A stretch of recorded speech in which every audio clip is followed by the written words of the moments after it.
90 kilometers west of Beijing, hidden among the mountains of Mentougou, lies a secret forgotten by time. Along winding mountain roads, through layers of rolling peaks, a 400-year-old village slowly awakens in the morning mist. This is Cuandixia village, one of China's first designated historic and cultural villages and a national key cultural relic protection site.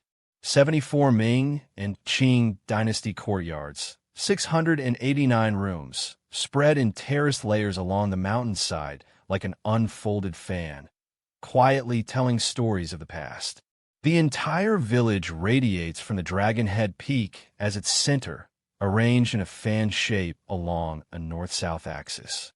The upper and lower village are separated by a sweeping arc wall 200 meters long and 20 meters high, while the village front is embraced by a bow-shaped wall. The form loose, yet the spirit gathered tight. Every stone, every gray tile here carries over 400 years of memory since the Ming Dynasty. On the cliff at the village entrance, a character of extraordinary complexity is carved. Quan, written with 30 strokes, is one of the most difficult common characters in the Chinese language. Villagers have composed a riddle to remember it. Xing on top, Lin at the waist, under the fire is raised. The character originally means stove or cooking with fire. Everyone in the village shares the surname Han, which sounds like the word for cold. The villagers say that the great fire at the bottom of Quan burns twin wood, driving away the cold, and so the Han family shall prosper. Fire dispels the cold. This is the first secret hidden in the name of Cuandixia.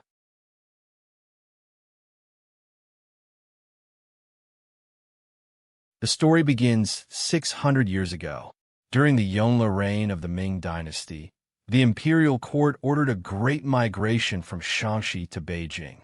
In Hongtong County, Shaanxi, there stood an enormous old scholar tree, the gathering point where migrants assembled before departure. Thousands of families, leaving their homeland behind, embarked on a journey into the unknown. The ancestors of the Han clan were among them, taking one last look at their homeland beneath that great tree before turning east toward the destiny that awaited them. They crossed mountains and valleys, trekking toward Beijing. When they reached the deep mountains of Mentougou and discovered a valley embraced by peaks with abundant water, they decided to make it their home.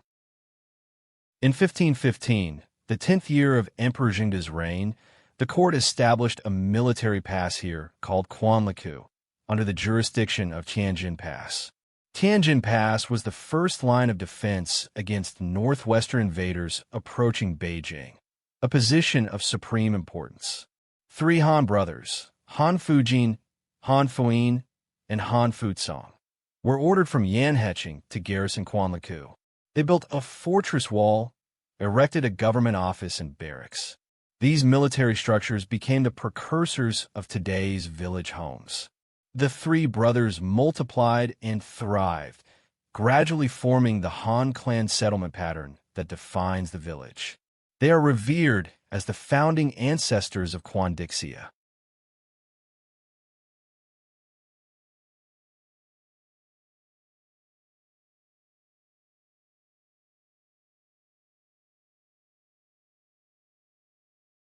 To the northwest of the village, there is a place called Old Graves.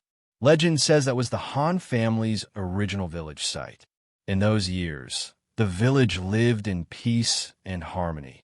Cooking smoke curling from rooftops, the sounds of roosters and dogs carrying through the air. The Han descendants multiplied and prospered. Life was not wealthy, but steady and secure. Yet fate never promises anyone eternity.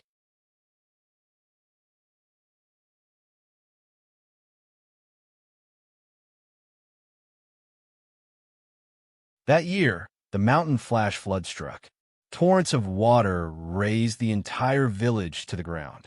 Every house destroyed, nearly every life lost. Only 1 young man and 1 young woman survived. They had been away from the village on an errand when disaster struck. When they returned, nothing remained but ruins and mud. Family, neighbors, childhood companions, all gone.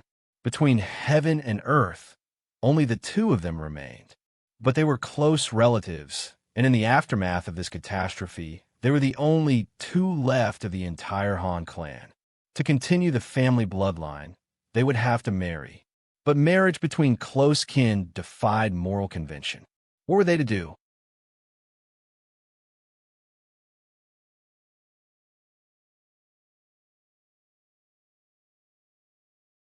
So they decided to ask the heavens. Legend says they used the millstone as their matchmaker, taking the upper and lower halves of stone mill and rolling them separately down from the mountaintop. If the two halves came to rest together, it would be heaven's will that they marry. Each pushed their millstone half from the peak, holding their breath, watching the heavy stones tumble downward. When the dust settled, the two halves of the millstone had come to rest one atop the other, fitting perfectly together. It was the will of heaven. They married and rebuilt their home at the present village site. They had 3 sons, Han Fujin, Han Fuyin, and Han Futsong. The 3 sons established 3 branches, the East Gate, the Middle Gate, and the West Gate. They also set down a 20-generation naming genealogy. Fu Jing, Zishou, Yi Ming Wan, Hong Si, Yi Ju Xiao, Huai Ming Yon Mao Guang, Lian Wen. Today, the village has reached the 17th generation, the Mao generation. This is no longer legend. It is fact, written in the family genealogy.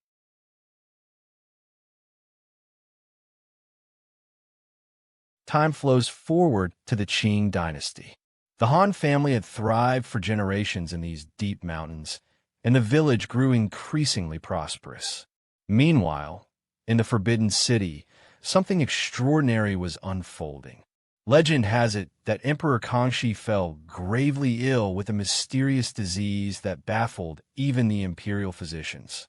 In desperation, Kangxi personally went to a temple to burn incense and pray, making an astonishing vow. If he recovered, he would remove the dragon robe and become a monk. Perhaps his sincerity moved the heavens, for Kangxi truly recovered. But how could the ruler of an empire enter monastic life? The dragon throne could not sit empty. So the court devised a solution: find a substitute.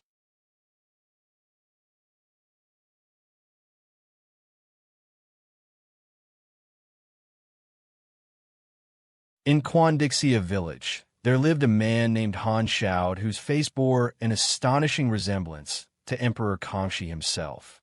This remarkable coincidence changed Han Shaod's life forever and altered the destiny of the entire village. Han Shaod was chosen to go to Longfeng Temple on the outskirts of Beijing to take the tonsure as a monk in the emperor's place, the so-called substitute monk. From that day forward, the Han family was elevated to the status of imperial relatives, and court rewards flowed without cease. Han Shaod transformed overnight into the wealthiest man in all of western Beijing. With the imperial rewards, he built the magnificent Guangliang courtyard in the village, the grandest residence in all of Cuandixia, and to this day, its most striking building. During the Kangxi and Qianlong eras, Cuandixia entered its golden age. At its peak, the village boasted 8 trading shops and 3 or 4 mule inns, creating a thriving community where commerce and home life intertwined. The Guangliang courtyard stands in the most prominent position in the village. Its imposing gate tower, exquisite brick carvings, every detail proclaiming the wealth and glory of a bygone era. The elegant spirit wall, the carefully carved gate piers, the upturned eaves and bracket sets of a roof. These are the tangible witnesses left behind by the substitute monk legend. Though the truth of the legend can no longer be verified, the bricks, tiles, wood, and stone of the Guangliang courtyard stand here in undeniable reality, telling an incredible tale.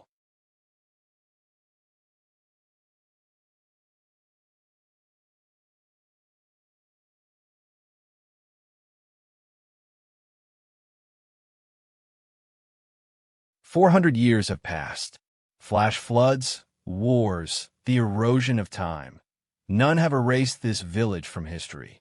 Today, Cuandixia preserves 74 sets of Ming Dynasty homes intact, making it the most complete ancient mountain village architectural complex ever discovered in China. In 2003, it was selected as one of China's first historic and cultural villages. In 2006, it became a national key cultural relic protection site. Nearly 200,000 visitors come each year, walking these ancient alleyways, touching stone walls polished smooth by centuries, as if stepping through time back to the Ming and Qing dynasties.